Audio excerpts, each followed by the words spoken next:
When Earth joined the interstellar community, they were allocated the standard welcoming gift of decommissioned technology given to all emerging species. Except humans received something different. While other newcomers received functional, but outdated vessels, Earth was sent literal garbage. A massive derelict hauler filled with broken components, cracked drive cores, and malfunctioning systems deemed irreparable by the galaxy's finest engineers. Let them struggle with it, Grand Admiral Vex had suggested with a dismissive wave of his seven-fingered hand. These humans are barely space-capable. Perhaps in a century they'll manage to extract some usable materials. The humans had towed the colossal junk heap into orbit around their moon and gotten to work. That was 8 months ago.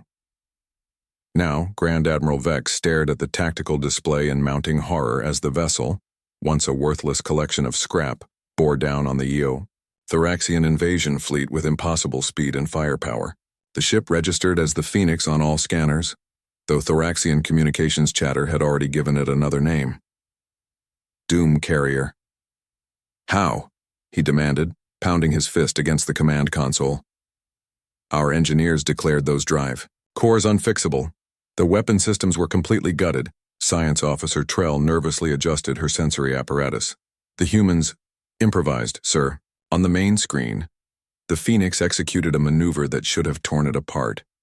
The massive vessel somehow slipped between plasma torpedoes with the agility of a scout ship, its hull gleaming with an unfamiliar alloy that scattered sensor readings. Inside the Phoenix's command center, Captain James Walker grinned as he watched the enemy formations scatter in confusion. The bridge hummed with activity, stations filled with Earth's finest engineers and hackers. They really thought we couldn't fix their junk, he remarked to his executive officer, Lieutenant Maria Davis. As if humans haven't been making do with broken parts since we invented the wheel. Davis nodded, her eyes tracking the tactical display. Their mistake was assuming their technology would remain incomprehensible to us. What the Galactic Council hadn't realized was that humanity had thrived throughout its history by adapting, repurposing, and improvising. Where alien engineers saw insurmountable compatibility issues, human engineers saw opportunities. Where alien programmers declared systems hopelessly corrupted, human hackers found workarounds. The Phoenix wasn't just repaired, it was reimagined. Its hull was reinforced with a composite material developed by combining salvaged alien metals with Earth-made carbon nanotubes. The supposedly irreparable drive cores now operated at 180% of their original specifications, thanks to cooling systems repurposed from Earth's fusion research.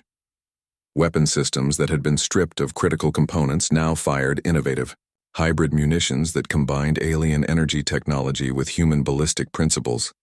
In the engineering bay, Chief Engineer Thomas Rivera monitored the ship's revolutionary power matrix. When they'd first examined the derelict engines, his team had immediately recognized something the aliens had missed. The components weren't broken. They were simply never meant to work together in the first place. The council races are too specialized, he'd explained to Captain Walker. Each species develops technology compatible only with their own systems. They never learned to make different technologies work together because they never had to. Humans, in contrast, had spent centuries integrating incompatible systems, converting between standards and jury-rigging solutions. Now the Phoenix demonstrated the result. Its central computer ran a modified version of Earth's most adaptable operating system, capable of interfacing with 27 different alien technology standards. Its weapons combined principles from 9 different species' military technology combinations. No council race had ever attempted because they simply couldn't imagine the integration. As the Phoenix engaged the Thoraxian fleet, its unorthodox design proved devastating. The aliens had trained to fight vessels that operated according to established principles. The Phoenix followed none of them. "They're firing again," Davis reported as enemy vessels launched another salvo. "Activate countermeasures," Walker ordered, instead of standard shields. The Phoenix deployed its uniquely human innovation, a cloud of responsive microdrones that intercepted incoming fire, scattered sensor readings, and occasionally launched counterattacks of their own. The alien fleet's targeting systems, designed to track large energy signatures, were thoroughly confused by thousands of smaller ones. In the Thoraxian command ship, Grand Admiral Vex watched his fleet's formation crumble. "How are they anticipating our maneuvers?" he demanded. Science Officer Trell hesitated before answering. "They appear to have decoded our tactical frequencies, sir, and our encryption. They're listening to our communications." Vex's facial membranes paled. "Impossible. Our encryption is based on quantum principles that would require—" "They didn't break the encryption mathematically," Trell interrupted. "They recovered fragmented security modules from the derelict and repaired them. They're using our own systems against us." On the Phoenix, Communications Officer Robert Lee monitored the translated Thoraxian chatter with satisfaction. "They're pulling back, Captain. The Admiral is ordering a full retreat." Walker nodded. "Let them go. We've made our point." As the alien fleet disappeared into faster-than-light transit, the bridge crew allowed themselves a moment of celebration. The Phoenix, once a heap of discarded trash, had just defeated a fleet of the galaxy's most advanced warships. In the days that followed, the news spread across the galactic community. The species that had been insulted with junk had transformed that junk into something that outclassed military vessels with centuries of development behind them. The Council races began to reevaluate their assessment of humanity. "Grand Admiral," Vex faced the Galactic Council with his head bowed in shame.